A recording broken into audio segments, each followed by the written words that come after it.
لە چەمچەماڵ مۆڵەت بە خۆپشاندان دژی هێرشەکەی ئێران بۆ سەر هەولێر نەدرا.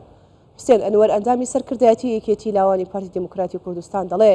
بە شێوەیەکی فەرمی داوای مۆڵەتی خۆپشاندان و گرتبوونەوەی ناڕزاییمان لە قایمقامەتی چەمچەماڵ کرد بۆ سەرکۆنەکردنی هێرشەکانی ئێران بۆ سەر هەولێر، بەڵام تا ئێستا وەڵامیان نەدراوەتەوە. تەکەژی دکە نەهشتنا خۆپێشاندانین سیڤیل بۆ شەرمەزارکردنا تاوانین گران لە دژی گەلی کورد شتێکی خراپە و divîya bû rêveberiya Çemşemal piştgiriya vê pêngavê bikira ji ber ku Hewlêr paytexta Herêma Kurdistanê ye. بە داوایەکی فەرمی ئەمە داوامان لە یەکەی ئیداری شار کرد کە بۆ ئەوەی ئیدانەی ئەو هێرشە تیرۆریستیە نامردانە بکەین کە بە کراوەتە سەر خوشک و براکانمان لە پایتەختی هەرێمی کوردستان کە ڕەنگە ئەمڕۆ هەولێر بێ سبەینێ چەمچەماڵ بێ ڕەنگە شارەکانی تر بێ ئێمە هەمومان یەک تاوانمان هەیە لە لای دوژمنەکانمان ئەوەیە کە کوردین بۆیە داوامان کرد ڕێمان پێ بدەن ئیدانەی ئەو بابەتە بکەین ئەو هێرشە بکەین بەڵام ئەبوو ئەمڕۆ کاتژمێر دەونی و ئێمە ئەو گردبوونەوەی ئەنجام بدەین بەڵام بەداخەوە تا ئێستا وەڵام نەدراین و دوایەوەی چەندین جار ئێمە پەیوەندیشمان پێیانەوە کرد هەم بە قایمقامەتی چەمچەماڵەوە هەم بەلایەنی پەیوەنددارەوە. بەڵێ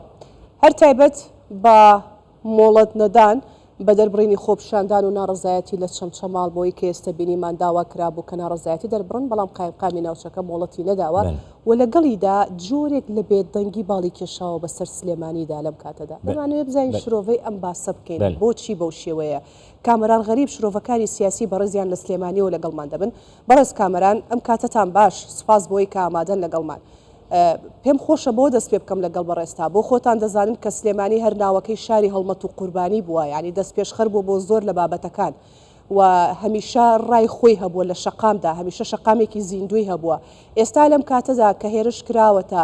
سەر پایتەختی هەرێمی کوردستان ئەرێ بەڕاست بۆچی هەڵوێست نابینین و لەگەڵیدا ئەمڕۆ داوای مۆڵەت کراوە لە چەمچەماڵ بۆ دەربڕێنی ناڕزایی پێنەدانی مۆڵەت چ خوێندنەوەیەک هەڵدەگرێت؟ بەڵێ سڵاتان لێبێ سڵاو لێ و لە گەشت کوردستانیانی عزیز دیارە ئەو دەسەڵاتە سیاسی کە بەسەر سلەیمانیە سەپاوە هەروەها ئەو کردەوانەی کە بە دوور لە دابوونەریتی کوردەواری کە بۆ هاوسۆزی و هاودەنگی و هاو هەڵوێستی بەرامبەر بە برای خۆت ئەمان پیادەی ئەەکەن چاوەڕێی لەوە زیاتریان لێ ناکرێ. سێی ئەم مانگە سەرۆکی یەکێتی نیشتیمانی کوردستان پەیامێکی بڵاو کردوتەوە بۆ کردەوەکەی شاری کرمان و هاوسۆزی خۆی لەگەڵ کۆماری ئیسلامی ئێرانە دەرەڕێ، بەڵام تاوەکو ئێستا لە لاپەڕەکانی کەسی یەکەمی یەکێتی نیشتیمانی کوردستان کە ئەم پاشگریان لە حیزبەکەیان ناوە بە یەک وشەش باز لەو کردەوە تیرۆریستیانە نەکراوە کە لە کۆماری ئیسلامی ئێران بە ناحەق بە ناڕەوا هەرێمی کوردستانی کردوتە ئاماج لە ناوجەرگەی پایتەختی هەرێمی کوردستان کە ڕەمزی سەقامگیری و ئاوەدانی و پێکەوە ژیانی نەتەوە و ئاینەکانە لە هەرێمی کوردستان. ئێمە نابێ ئەم شتانەمان پێسەیر بێ بە تایبەتی پاش ئەو فترەی کە وەکو چۆنەڵێ سەرکردایەتیەکی نوێ بە قسەی خۆیان هاتۆتە ئاراوە لە سلەیمانی کە سەرۆکایەتی یەکێتی نیشتیمانی کوردستانەکە و پێی وایە کە ئەتوانێت سلەیمانی بکات بە مەڵبەندێک بۆ ئازادی ڕادەربڕین و بۆ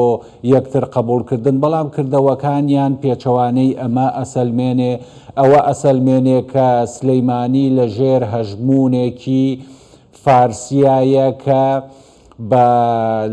لە بەرچاوگرتنی ئەو مێژووە دوور و درێژەی کە سیراعی بینی ئیمپراتۆریەتەکانی سەفەوی و عوسمانی هەبوو و ئێران ئێرە بە جێنفوزی خۆیەزانێ لە بەرامبەر هەرێمی کوردستانە ئەوان ببنە بەشێک لەو ئەجندا دەرێکیە کە کۆماری ئیسلامی ئێران لە هەرێمی کوردستان پیادەی ئەکا پێشتریش لەلایەن هەندێ پاڵپشتی لە هەندێ حیزبی تر وەکو پارتی کرێکارانی کوردستان و ئەمنکردنی سەرجەم سنوورەکانی پارێزگای سلەیمانی و هەرێمی کوردستان لەلایەن پەکەکەوە بۆ ئێران نیشانەی ئەوەیە کە بەڵێ ئەحزابی سیاسی هەن لە ناوخۆی کوردستانە کە ئەو هەژمونەی ئێرانیان پێ قبوڵە ئەوان پێیان قبوڵە کە بەشێک بن لەو ئەجندا سیاسیەی کە پاش شۆڕشی ئیسلامی ئێران لە ساڵی 1970 بە ناردنەدەرەوەی ئەوەی کە خۆیان پێڵێن ئینقلابیاوەکو شۆڕش بۆ دەرەوەی سنوورەکانی خۆیان هەر لە یەمەنەوە هەتاوەکو لوبنان و فەڵەستین ئەمانیش بەشێک بن لەو ئەجندایە. ڕێگە پێنەدان لە خۆپیشاندان لەلایەن ئەو دەسەڵاتەوە شتێکی ئاساییە، بەڵام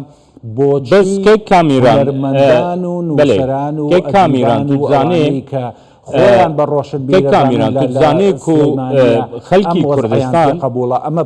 کامیران خەڵکی کوردستان زۆر غەمگینە، یعنی بوویەرێک ڕوودا بوویەرێکی زۆر غەمبار لە هەر چوار پارچەی کوردستانی خەڵکی کوردستانی گەلک غەمگینە. هەر ئەم شەو لە باکووری کوردستان کو یعنی وڵاتێکی تو دزانێ بێ چەند ئازادی کورد لە باکووری کوردستان هەیە. لە باکووری کوردستان 512 ڕەوشەنبیر، هونەرمەند، سیاسەتمەدار غەمگین یاخۆ بۆ vێبوویەریانی زمان بانگی جڤاکان ناودەولەتی کردن و هەلوەست وەربگرە. یعنی ئەف غەمگینیا کو نهال سلێمانیە هەیە، لە چەمچەماڵ هەیە، لەوێ دەڤەرێ هەیە. یعنی نەمافی خەڵکەیە وێ غەمگینیا خۆ بینن زمان هەلوەستێکی وەربگری خەڵک بخوا تو چاوە غەمگینیا خەڵکێ قەدەغە دکە. فەرمونکە کامیر. بەڵێ لە ڕووی دەربڕینی ئازادیەکان و هەروە ممارەسەکردنی مافە مەدەنیەکان ئێران یەکێکە لە دواکەوتوترین وڵاتانی جیهان بەو شێوەیە کەوتم مادام دەسەڵاتی سلەیمانیەوەی پێ قبوڵە لەژێر هەژمونی ئاخوندەکانی ئێرانە بێ کەواتە ئەبێ درێژە پێدەری ئەو ڕێبازە بێ کە ئەوان پیادەی ئەکەن. جگە لە ڕۆشنبیران و هونەرمەندان کۆمەڵێک خەڵکی تر لەژێر ئەو ناونیشانە ئەگەر قەترەیەک باران لە هەولێر بباریایە و لافاو دروست بواە لێرە کەمپینیان بەرامبەری دروزە کرد، بەڵام ئەمانەش لێرەیە بێدەنگن. من ڕووی خۆم ئەکەمە سەرجەم ئەو خەڵکە بە ئاگا بە هەڵوێست ڕۆشنبیرەی شاری سلەیمانی کە ئایا تاکەی ئەم دەسەڵاتە ئەم ئەوەی کە خۆیان پێڵێن دەسەڵاتی یەکێتی نیشتیمانی کوردستان لە زۆنی سەوزە بەم شێوەیە بتوانێت یاری بە ئیرادە بە داهات و هەروەها بە بیرکردنەوەی خەڵکی سلەیمانی بکایە ئازایی مێژوویەکی دوور و درێژ هەیە کە سلەیمانی هیچ کات وەکو ئەم ساتە بێدەنگ نەبووە لە ئاست ئەو کردوانەی کە دەسەڵاتی سلەیمانی و دەسەڵاتەکانی پێشووی سلەیمانی بەرامبەر بەم شارەیە کردویانە. شارێک پێوترێ شاری ڕۆشنبیری کە هەمیشە بە ئاگا بێ، هەمیشە بە هەڵوێز بێ، هەمیشە بەرامبەر بە ڕووداوەکان کاردانەوەی هەبێ، واتە شارێک کە